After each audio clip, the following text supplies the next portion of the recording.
Alright, now I'm not using a roller. The roller I have is rubber. I don't feel it's consistent enough. I'm using a rounded over putty knife. I'm putting moderate pressure. I'm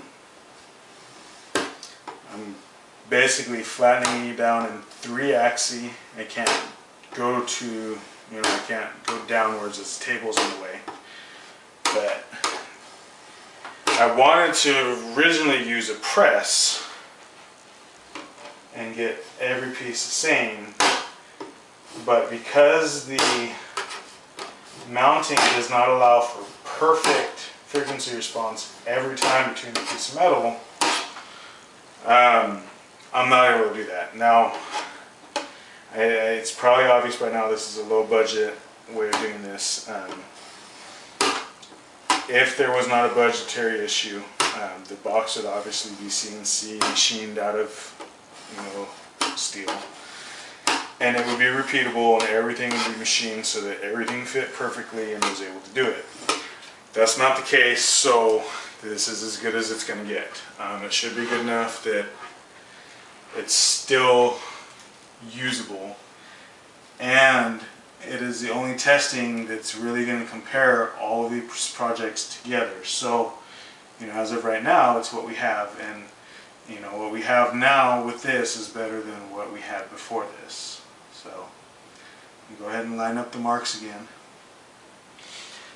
The hole in the middle of the panel is because I don't want there to be a big change in the amplitude of the sound that's coming through the panel. I want the sound that's coming through the panel to remain the same. Therefore, I needed to cut the hole in the middle so that different thicknesses and densities of products are not affecting the sound that's coming through, and it's hopefully more just recording what the metal is radiating towards it, with the background noise coming through the metal remaining relatively the same as, with as close as the microphone is to the metal. That should help in that situation. So what I'm going to do is I'm going to open the measurement panel again and run another set of sweeps.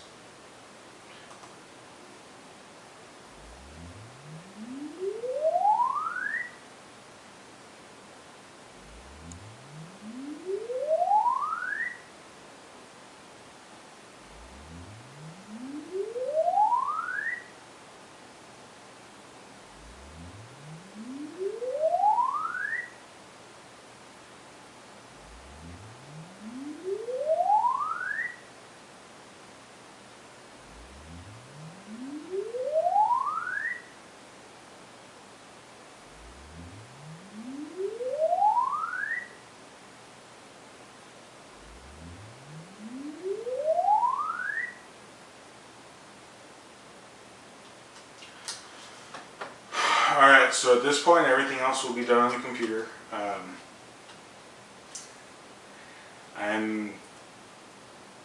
There is a big difference between this product and the new concepts, a lot bigger than I expected there to be.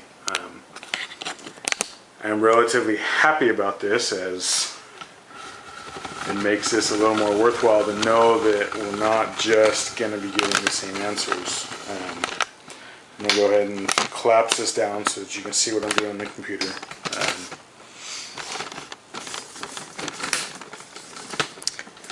On the Room EQ Wizard measurement panel, there's a spot that says headroom.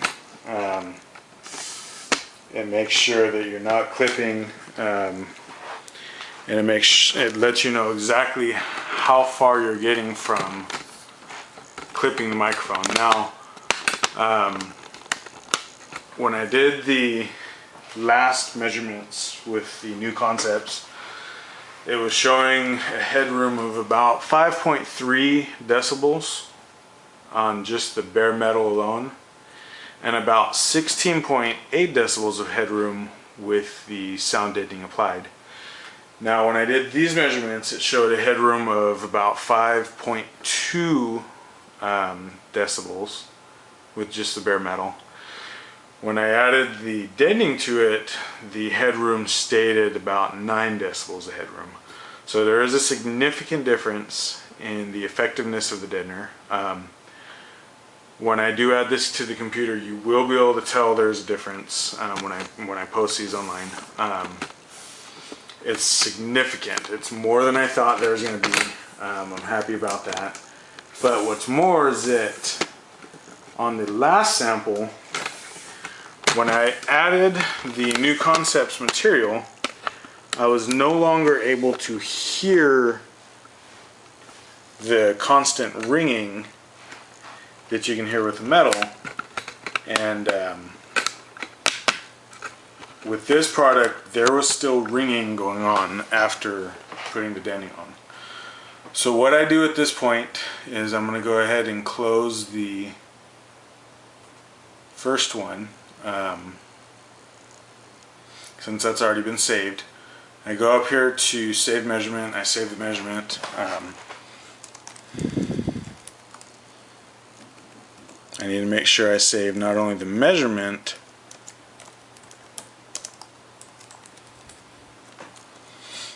but then I go over here to the capture. It's basically a little camera icon, and it takes a JPEG format image from it, and this is how I'm able to post them online. So I label them what they are. This one is GT Matte 80mm damped frequency response. That's the notes that go on the graph when I show it, and then I actually have to go back and save it. And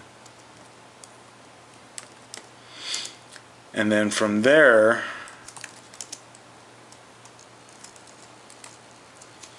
I go over to the waterfall table and I generate.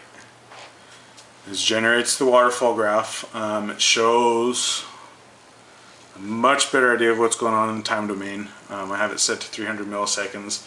That seems to be enough for what we're doing to get an idea of how well it's working. This one looks very different, again, from what the resonance control from New Concepts looked. So I'm going to go ahead and save this one the same way. And I will start loading the videos. The videos are going to take a while, so these graphs will be up before the videos are up. For whatever reason, the wireless in this house sucks. I almost think the walls are made out of lead.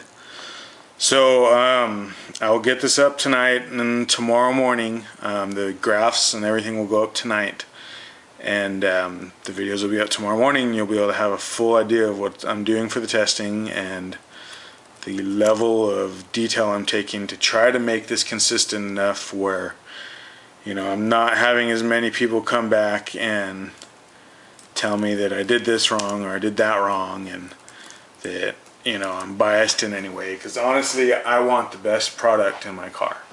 Regardless of price, regardless of anything else, I want the product that damps the best, as long as it holds up to the heat of the Central Valley, and that's the only thing I'm concerned with the testing. I'll let everybody else that's worried about budget go ahead and deal with the budgetary issues and compare cost to performance ratios, because I'm just not interested in that. So, alright, thanks.